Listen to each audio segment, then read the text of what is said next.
Pharmaceutical drugs don't work. At least like you think they do.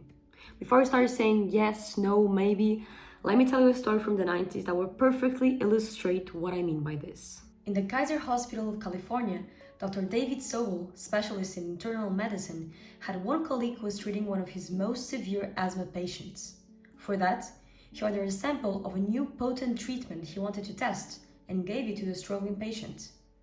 This new medicine worked within minutes and the patient felt almost instant relief. Then, to test the real efficacy of the medicine, the doctor gave the patient a placebo the next time he had an attack. The man complained it didn't work. The doctor was very happy. He had just found a new potent asthma medication. That is, until he received a letter from the pharmaceutical company telling him the first drug was actually the placebo.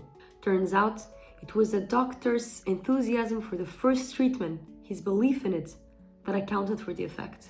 This extraordinary event is not unique.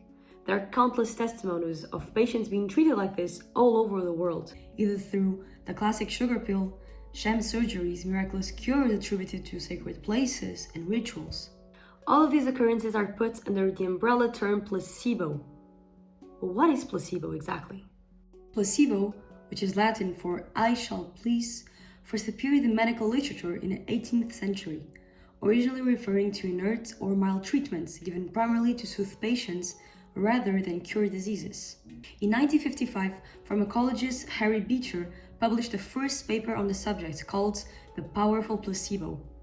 It showed that on average, about 35% of patients benefited from placebo treatment for a myriad of conditions, which went from headaches, allergies, and acne to depression, arthritis, diabetes, even cancer. This effect remains observable and significant even in the most rigorous double-blind studies, which is the golden standard in clinical trials.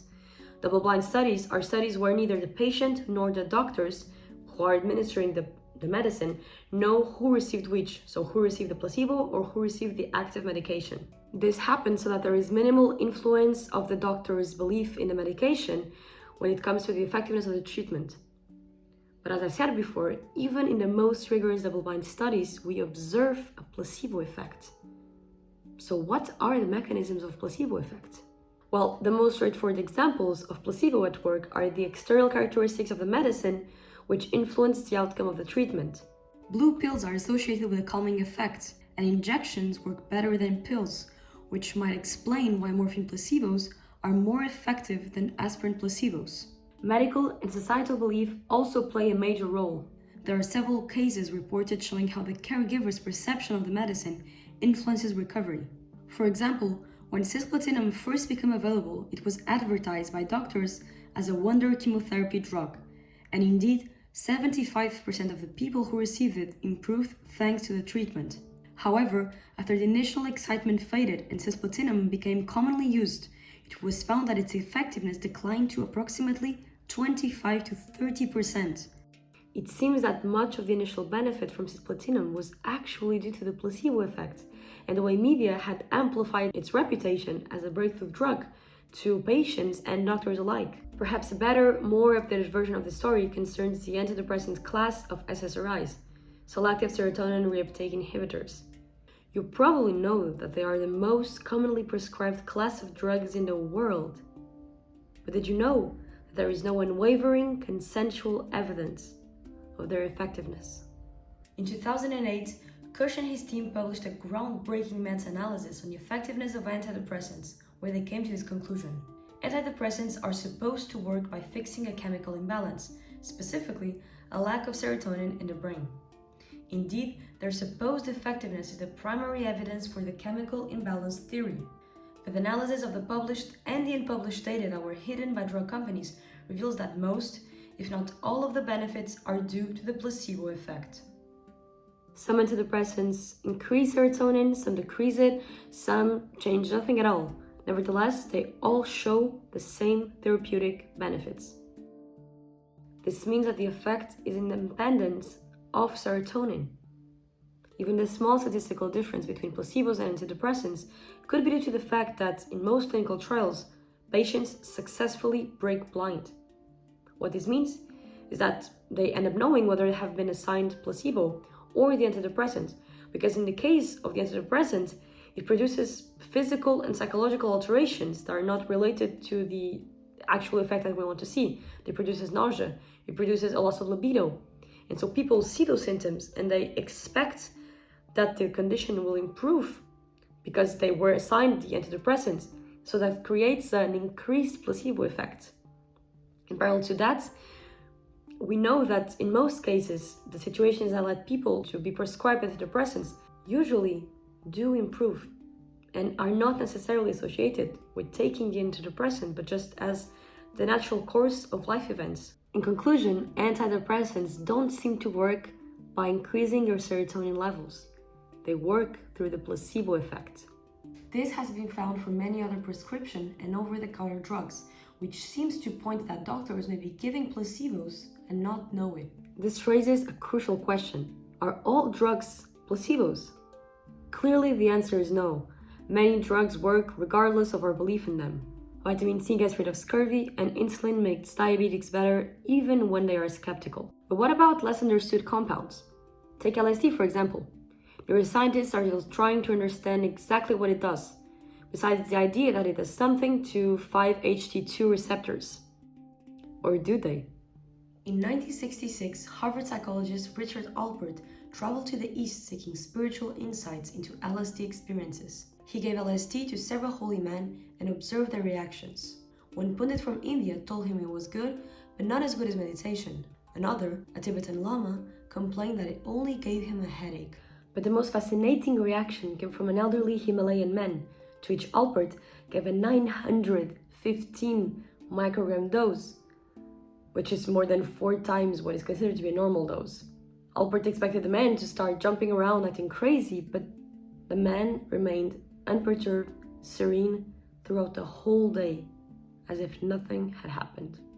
This event changed Alpert profoundly, who then abandoned LSD research, embraced mysticism, and changed his name to Ram Dass. What happened there? Had the mystic's normal state of consciousness already transcended whatever insights LSD could offer? Or did the absence of a cultural influence make LSD lose its psychedelic properties? A similar thing happened with amphetamines. In one study, 10 subjects were placed in each of 2 rooms. In the first room, 9 were given a stimulating amphetamine and the 10th a sleep-reducing barbiturate. In the second room, the situation was reversed. In both instances, the person singled out behaved exactly as his companions did. The people who acted according to what they saw was supposed to happen to them. You may have felt that yourself, feeling intoxicated in a room full of intoxicated people while you are sober. So could the effectiveness of some treatments or of drugs in general be dependent on the psychological and cultural context in which they are used? Take rituals and exorcisms, for example. In many societies, these practices are deeply trusted methods of healing, delivering sometimes remarkable results. Skeptics often dismiss this as just the placebo effect, as if it's something trivial or secondary. But the placebo effect is not just some minor footnote. We're talking about harnessing the profound power of belief, of symbolism, and of cultural context to produce changes which are observable, reproducible, and significant. So, what is the placebo effect? Many plausible explanations have been offered. The subconscious at work, Pavlovian conditioning, the release of endorphins, belief, or hope. It may all boil down to autosuggestion. That's the most pragmatic answer and already has enormous implications on the power of our mind in controlling our health. But I believe things to be a little bit more complicated and to have a little bit more depth in that. Don't forget that we're speaking of a mechanism capable of manipulating the immunological mechanisms needed to get around the condition and deploying all the various cells in the correct order for tissue repair or rejection. Because of that, autosuggestion feels to me too light of a concept. It must be more than that. The holographic theory of reality holds a better explanation. This theory was created and developed by 2 renowned physicists, David Bohm and Carl Pribram. They defend that when you believe reality to be a certain way, that is, all your past conditionings, culture, experience, expectations, Present beliefs and unwavering hope are aligned to create a coherent imagined reality.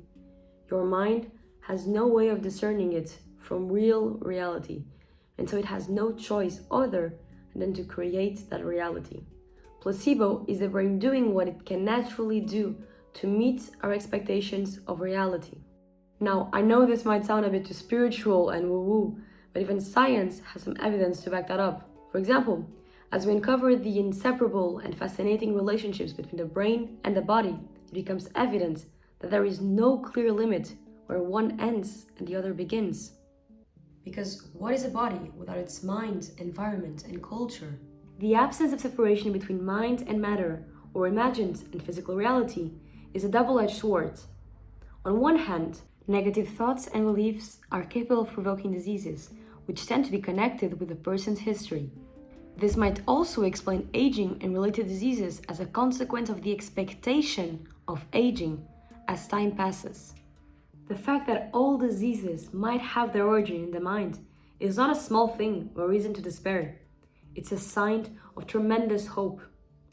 Because it means that if we have the power to create sickness, it also means we have the power to generate wellness. Belief, and more specifically, visualization techniques are a very powerful way for the body and the mind to reprogram themselves. Remember how the mind doesn't differentiate between thought reality and real reality? Here's a great clinical example to evidence that. Dr. Carl Simondon, a radiation oncologist, worked with patients facing terminal cancer, but instead of relying solely on treatment, he introduced something unconventional: visualization techniques. Patients were asked to imagine their radiation therapy as millions of energy bullets, precisely targeting and destroying cancer cells, no match for the powerful swarm of white blood cells wiping them out. The results were remarkable. For the 159 patients who participated in the experiment, deemed medically incurable and expected to live less than a year, the average survival time doubled from 12 to 24.4 months, and after 4 years, 63 of them were still alive. Visualization is no mere daydreaming exercise. Your full mind and body's attention must be directed towards the creation and the projection of a reality that you must believe as if it were already true. When you are able to create certainty for things that you are very much uncertain about, when you are able to experience imagined reality as if it was real reality, because it really is, your mind, as I said before, makes no difference between imagined and real reality, you will have unlocked this extraordinary power, and it really works. There are countless examples of this. My personal favorite are the teams that decided to dedicate a portion of their training time to visualization instead. What happened was that they ended up outperforming the teams that spend 100% of the time training. Now you may ask, and very rightfully so, if this is such a miraculous thing, why hasn't it become a regular practice? Well, the problem is that conventional medicine focuses too heavily on treating symptoms with drugs. It approaches most problems, diseases, from a purely materialistic angle. It treats illness in isolation, ignoring the bigger picture, like diet, sleep, movement, and your overall relationship with the world around you. It also has so far excluded the possibility of using the placebo effect in our favor, through visualization techniques, for instance. Think about the benefits: fewer side effects from medications, huge cost savings, relief of burden on the physician's time, and healing in domains where medication or other therapies are problematic. What does this mean for us? It means that we have a lot of power when it comes to our health. It means that our mental state is critical when it comes to overcoming any health condition we might have. Rather than simply waiting for the right treatment or doctor, you can start healing by changing your thought environment and your state of presence. We may feel some resistance to that idea. First, because we fear our health might deteriorate by letting go of traditional methods. But we do not need to give anything up. This is a suggestion to complement whatever you're already doing. Second, because it is a lot easier to put our health in the hands of those we deem more competent. But remember, that your health is not and will never be the priority of those who benefit more from your sickness. Thank you.